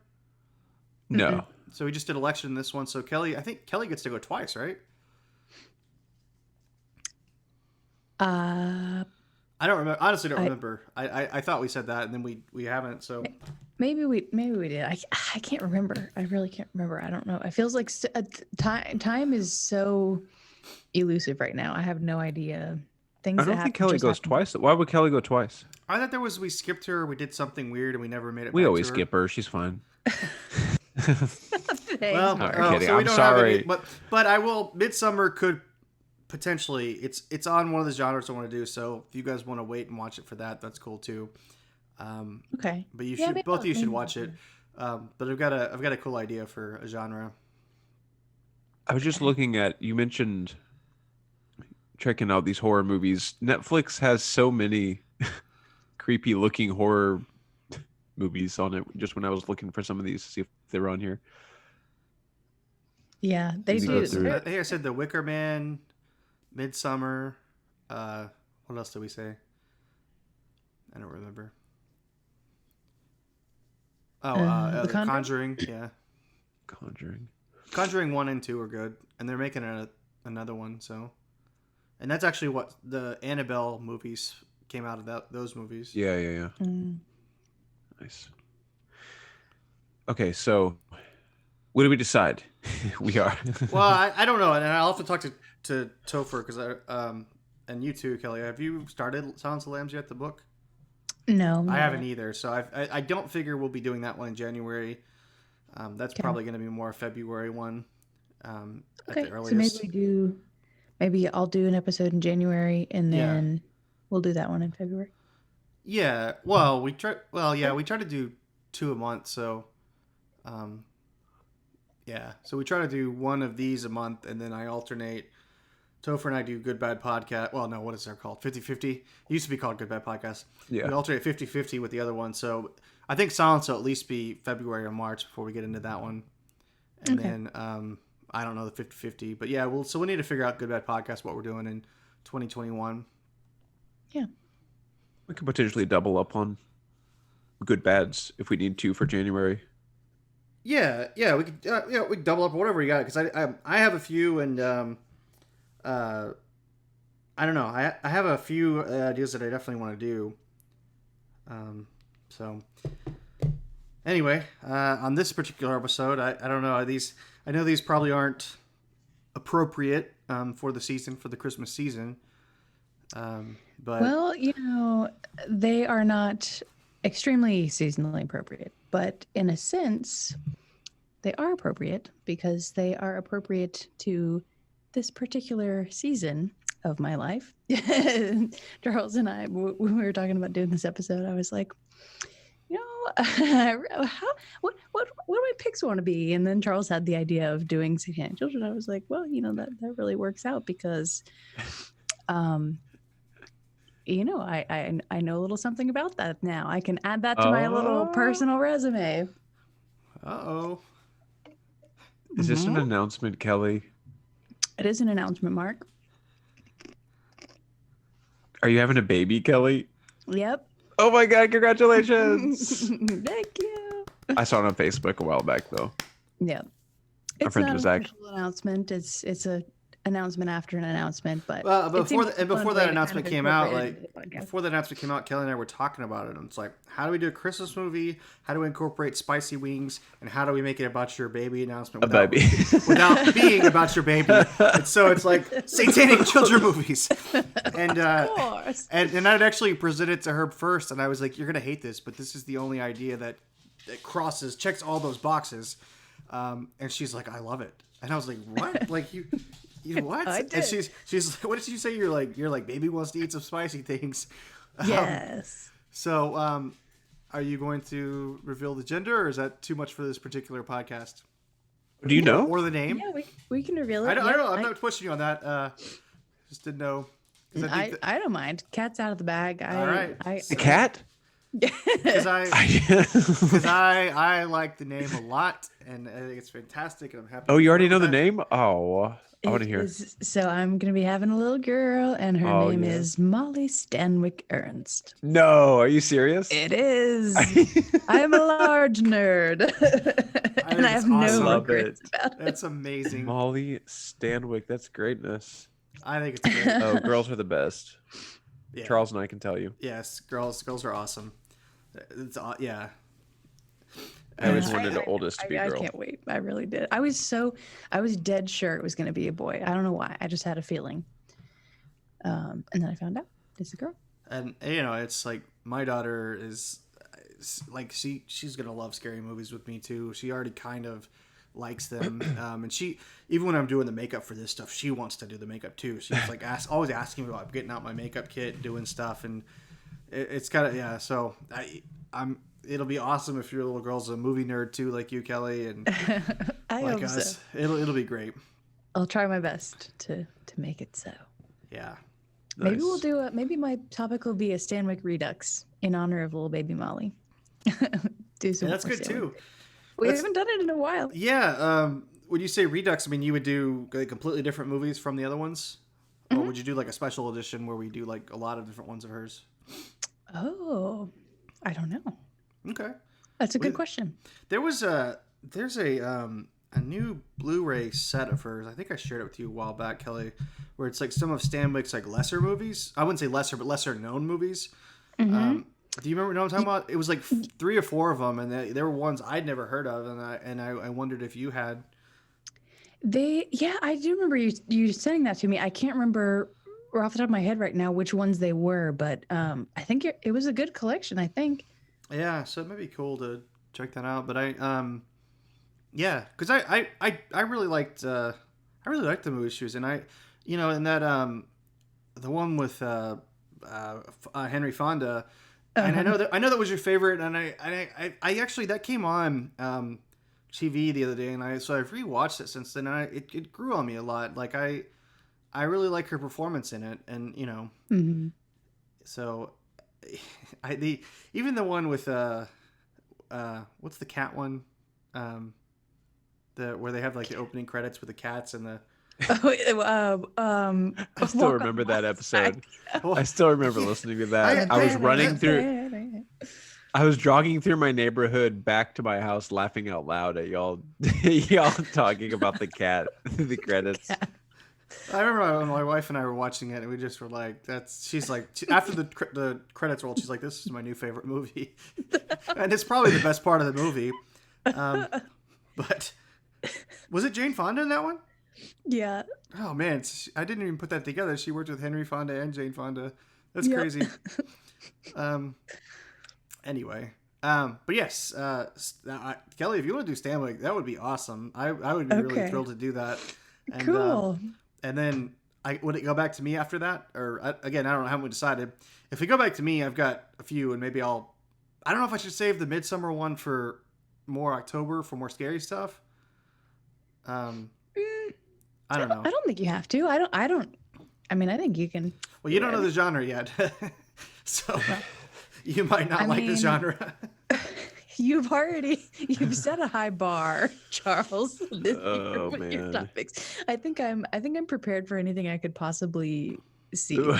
Kelly, be careful, because this is one of those like, what could possibly be worse? And then you come. I would say that's true. Honestly, Midsummer is more. It's like Hereditary, even more disturbing though. So just be aware of that. Like it's pretty wild. So. Okay. I'm ready. Yeah, so at least you have a taste of it, unlike the blood-sucking freaks. Speaking of blood-sucking freaks, I just how want often to say, can you say that? Really? Yeah, I know. Not often enough. But I was in like my 7th or 8th week of pregnancy when I was watching Ichi the Killer and Blood-Sucking Freaks, and I really have had a good pregnancy. Like I haven't felt sick or really anything, but that was like, those times I was like, whoa. Poor baby. I was biting it back. Molly was not having it. Have you considered Mae West? That's maybe if you have another girl. You joke about that, but I did consider it. So, MW. Come up and see me. Oh, man. I need my bottle, Mama. Give me the bottle. I thought you meant another like Mae West genre, like Mae West Redux. I don't even know what we'd watch. I'll bring the bottle of milk. You bring the bottle of schnapps. That's not suggestive enough. Nothing will ever beat Micah's Mae West joke. What was it? Oh man, I can't remember it now. I need to rewatch that episode. It was when he guest starred on our James Bond one, I think. You bring the 007, I'll bring the double Ds or something like that. It was greatness. I forgot about that. Oh man. What's it called? I forget what the movie's called every time. The recent one. Sextet. Right? Yeah, Sextet. That's right. I don't know why I keep forgetting that. How could you forget, Charles? That eternal classic. I remember the movie. She was like 90 in that movie. With her Voldemort nostrils and her heavy airbrushing. She was crazy. And James Bond in that movie. It's great. Okay, wait. It was. It was night. Oh no, I'm sorry, wrong. Dang it. I was looking up a Sextet a second ago. I was gonna see what year it was. Okay, Sextet was 1977. And Mae West was born in 1892. So yeah, she died at 88, but that was 3 years. So she was 85 in that movie. Oh my gosh. She was 85. She was strapped into that girl. You choked yourself when you did the quick math. She's not even born in that same century. That's awesome. That's awesome. That's awesome. Mae West. Give me a bib, Mama. Come up and feed me sometime. Is that Mae West in her 80s or your kid? What is Both are applicable. This is tangent, but it's awesome. I'm excited if we could do Satanic movies, and then Midsummer will be great after that. Oh God! If that's the case, so Midsummer will be in February for Valentine's Day. Yeah, there you so go. Romantic. Watching scary movies. Very on brand. It doesn't matter, Charles. It doesn't matter what we do. We're always watching crappy, scary, bloody movies during all the. That's not true. We did do some happy. We did like you. You ruined Last Christmas 2 or 2 years ago. Whenever we did the 12 days of Christmas horror, whatever. Okay, we did Christmas horror, but we also did like the Santa Claus movies. Yeah, not Tim Allen's, but we did other Santa Claus movies. True. I feel like we've done Thanksgiving. We did Bloodsucking Freaks. No, that was not Thanksgiving. Thanksgiving was election. We did the election this year. All right. October, but what was my topic before the torture porn? I don't even know. I don't know. I can't remember. Wasn't Silk? What was the Silk one we watched? Oh, that was Kelly's pick. That was Keira Knightley. Period. Oh, Keira Knightley. That's right. Yeah. All right. You can't blame me for that one. Should we? Should we wrap it up? Yeah, I suppose. I've got the outro pulled up. Well, congratulations, Kelly. Yeah, congratulations. That's awesome. Thanks, guys. Thank you. It's gonna be great. It's gonna be and wild ride. Thanks to Hot Ones and Heatonist, which is the website you can go if you want to order these fine hot sauces. Although I am not recommending Apollo. No, I think we're all in pretty much agreement. Maybe you guys are slightly different, but the mild one I really like. That's garlicky, and I really like the hot one. The middle. Yeah, that was good. Los Caliente. And then it would be the honey for me. But the honey was pretty good. But it's a little. It's better than I thought it was going to be. But it's the honey's good. I want a little more spice with that one. They say you could put it on anything. Like on their website, they even talk about putting it on ice cream. They said it's really good on ice cream. I don't know. I guess the two would mix. Yeah, I could see that. Oh, by the way, I'm wearing This is a nice. Yoda Grogu. That finale was great. Yes, it was. Mandalorian is amazing. Charles, you were there when we were talking. You hadn't got there today when we were talking about it. Yeah, we need to talk Mandalorian. I think I'm not gonna spoil anything for that. I thought it was fantastic. I loved it. Man, yeah. And Kelly, have you watched The Mandalorian at all? No, I haven't. Well, if I don't know if you're into Star Wars at all. I know we've talked about it a little bit, but the series is better. And I think in this season 2, the last several episodes of it, I feel like they gave us what everybody wanted in the sequel trilogy, but didn't get. So for me, as a Star Wars fan, I was saying something. It lived up to it. Man, I keep tasting the back of my throat. Yeah. And it keeps getting me like this. I don't know if it's like stuck in my teeth, the cauliflower, or what, but no, it's happened to me too, I think. But yeah, so Mandalorian is fantastic, and yeah. The place I wasn't sure they were going to go, or I didn't think they would go there, they went there and totally pulled it off. Yes, they did. If we're talking about the same thing, and that surprised me. But I liked all the world building they're doing, and like I like Bill Burr's episode in this one, a lot. So yeah, I love The Force Awakens. I can't stand The Last Jedi, and then Rise of Skywalker's kind of but these are seriously, they've done between the 2 seasons. I mean, they've done another essentially because it's like there's 8 episodes in each season, and they're averaging 30 minutes. So that's so you figure they're 30 minutes to 45 minutes on them, but so they've at least done out of what they've done enough for a whole other trilogy, really. Yeah. And it's better than the ones we got. Wow. So, and the other cool thing is they're tying it all into the prequels, the original trilogy, and the sequel trilogy. They're keeping it consistent with all of them. Well, and a lot of Clone Wars too. Yeah, Clone Wars and Rebels. So, anyway, sorry, I didn't mean to really. I just wanted to show my shirt off. Yeah, no, I do want to check it out. We don't have it yet, but probably we're gonna get it at some point. So Disney Plus. Yeah. Yeah, and it's great for children as well. That's Disney Plus is like I watched that and Shudder. I probably watched the most, but Disney Plus is like they come out with such good content, and they're announced like 10 new Star Wars shows plus all the Marvel shows. WandaVision looks really good, so it's a really good mix. And we watch it. I mean, my daughter watches tons of stuff on it, so I'm sure Molly will watch a lot of stuff on there too, Kelly. Yeah, true.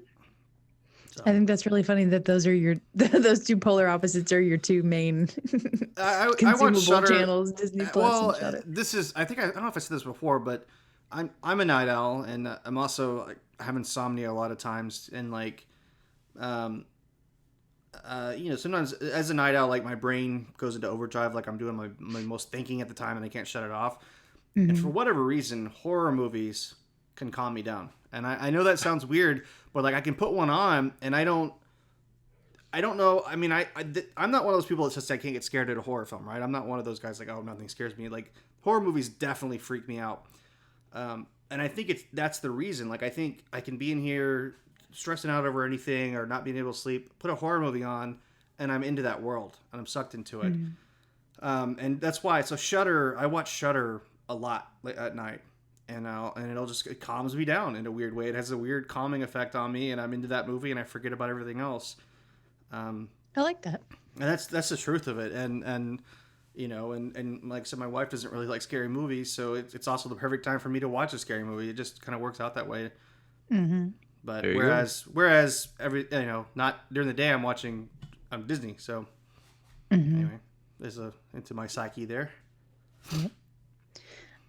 Shudder does put out really cool stuff. I need to watch it more than I do, but every time I watch it, every time I watch something on there, I'm like, wow, I really need to watch this. Joe Bob is on there, and he just did a Christmas episode 1, and that was really good. So I watched that a lot. That's one of my favorites, and they keep putting out a bunch of original stuff too. Like they did like a Christmas version of Creepshow just recently, in the last few days. So yeah, if you guys don't have Shudder, like definitely check it out because it's not that expensive. Like they always have really good deals. You could buy it for the year and get it like really cheap. Mm-hmm. So I think it's cheaper than Hulu, and they come out with like just tons of original stuff all the time. So yeah, it's good stuff. All right, Mark. Now you were transitioning into the outro. Sorry. No, this is good. Yeah. Good talk, guys. Good talk. Well, in the future, you can check us out live on Facebook or listen to the replay on iTunes, Spotify, Google Play, and YouTube by searching Good Bad Podcast, all one word, or head over to our website, itsjustawesome.com. But wherever you check us out, please be sure to subscribe. It really does help. And I have been Mark. I have been Kelly. And I'm Charles. And please definitely subscribe, like you said, but also share our stuff. If you see it on social media, share it. Share it with your friends if you like it. Give us suggestions, too, in the comments. Like, if there's something that you want us to talk about and all that. Or even wild, crazy ideas. Like, if you want us to eat more hot wings. Although having tasted Apollo, I don't know that I could do it again. I'd be like,